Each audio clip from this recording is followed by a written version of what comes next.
Hello guys, I am back and this is Schulte with Marco the Ninja. And honestly, there's some hostages we have to free. This game is actually a really good game, got actually a little map that you can take a look at and use, but I have to say is that this game honestly underappreciated gem, and let's get this bastard for stealing and hurting our fellow ninja clan. Let's take out the light in 3, 2, 1. And let's surprise this little booger for doing what he did to our clan, and let's pay him back in kind. Ooh, yes, what a ninja really is. Now, so this is why I will harp on this like a crazy person. Why ninjas are so freaking cool. It's stuff like this. The quintessential ninja is this stealthy, sneaky little git that's gonna. If you're his target and it's not have to be quiet, it's gonna be messy as hell, and you're not gonna know what hits you. And honestly, this is one of the best things to do is that you can actually be pure stealth. And I know I probably said this in my previous one. Ooh, just that sense of, oh my goodness, am I gonna make it through? Always goes through my mind. And you know what? Let's let this guy go and take him down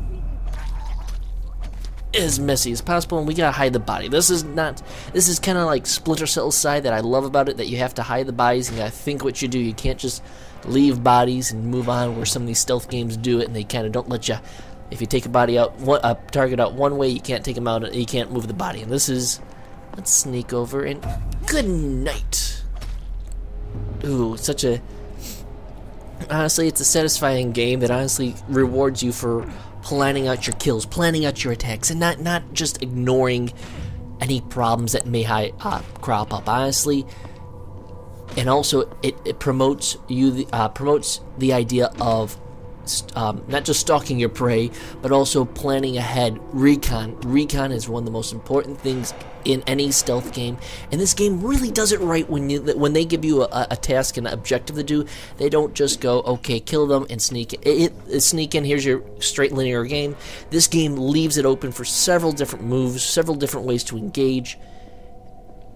And yeah, I'm trying to figure out, is there any other way? Can I get in through a different way without him noticing? There's a lot of things that honestly, they may say, oh, this slows down the game.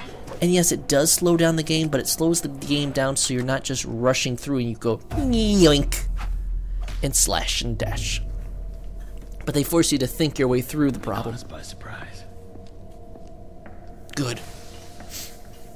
And it's stuff like this, like yoink. Oh, I didn't take him out. I thought I was going to take him out, but they give you actually objectives that at first seem difficult, like, oh my goodness, can I do it? And then they go, and they never punish you, and they never go, oh, you can't do this. They reinforce the idea of using your mind, like this, yoink. Ooh, and the peasant kill pretty much is when you screw up in a kill and they'll scream, and it leaves it open for. It leaves it open for you actually to make mistakes, not like, okay, I kill him instantaneously, even though there's a suit upgrade for that.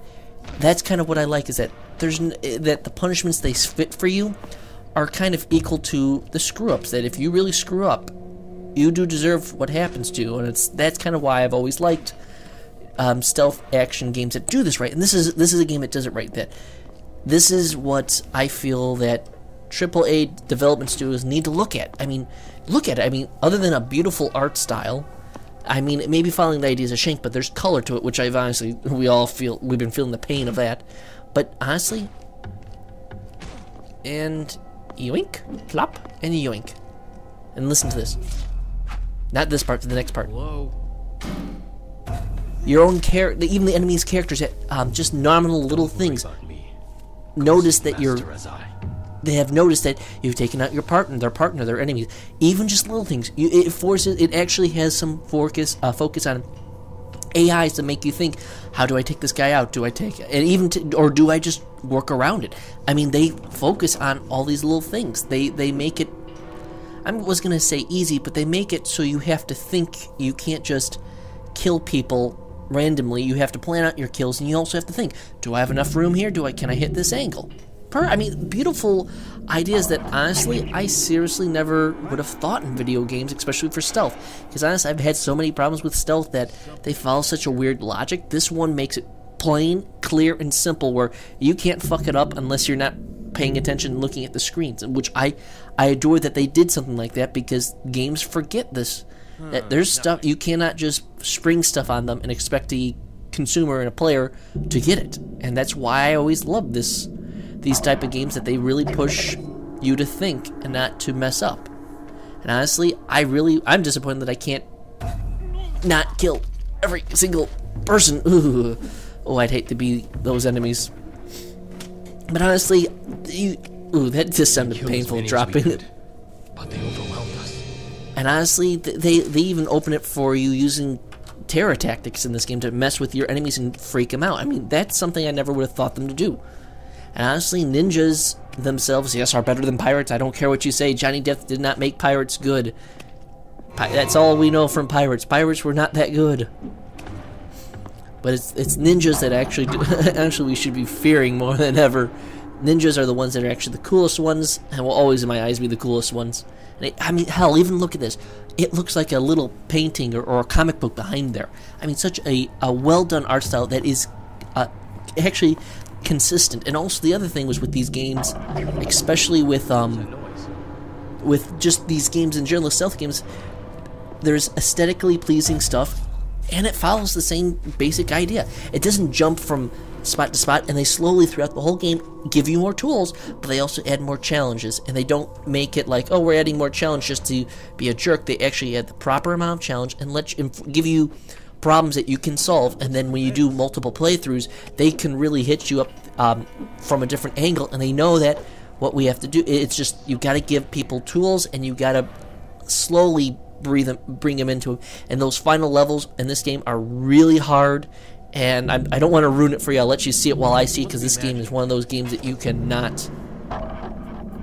The story, even though these people say, oh, it's an okay story, this is a story that, honestly, it does lose a little bit, but this is one of those few games... Ooh. Yeah, I screwed up on that, but yeah, you can beat the crap out of the characters and take them down. Ooh. But it's little things like that, little bonuses that, honestly, many of these AAA games don't truly add. They add polish, but they don't add this certain feel to them that, honestly, is missing. And I will go later on talking about those problems. And later ones, because, honestly, it's my philosophical musings on games. And I will have a video on video games as art and stuff like that. And, honestly, you probably won't be surprised, because I'll probably be preaching to the choir. And, honestly, I can argue... you'll probably agree with my argument. Or at least my end result, maybe not my argument. And here we go with another beautifully done cutscene. To rob, Sensei. It's time for the old man to retire, boys. And honestly, this is a game I would really love a sequel to come, because this is something, honestly, a stealth action game done in this style, and not just done in this style. Just see, terrorize guards. You can even scare the crap out of the guards and just fuck with them. And honestly, this is what I feel has been missing with many, many games, is the fact that you get so much ability to freak the crap out of them. I mean, most of the stealth action games are Splinter Cell and, what was it? Splinter Cell, Metal Gear, and whatnot. And their stealth is not always consistent, and it doesn't come off as a strong stealth. It comes, they've moved to such a huge action-y area, they don't give you a chance to go to real stealth. And you may say, oh yeah, you can do it, you can choose it, but that choice is not even promoted. It just says, oh, you can do this, and you get these little stat bonuses at the end. Instead of it, they actually make a meaningful impact. Now, some people may argue that, and I can see your point. Yes, they can, but I feel that these games, especially this one, and games that promote different things like that, really do a better justice to it. And honestly, this is the end. There'll be a cutscene, and I'd like to say, everyone, thank you for listening to me, and good night.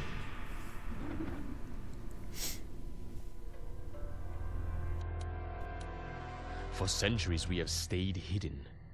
We shunned the modern world and its jackals. But today, our enemies have found us. We must strike back. We will fight for our survival and our honor. I foresaw this day would come. And so, I called upon a champion to fight for us. He has accepted the first mark. He will defend the clan at a terrible cost.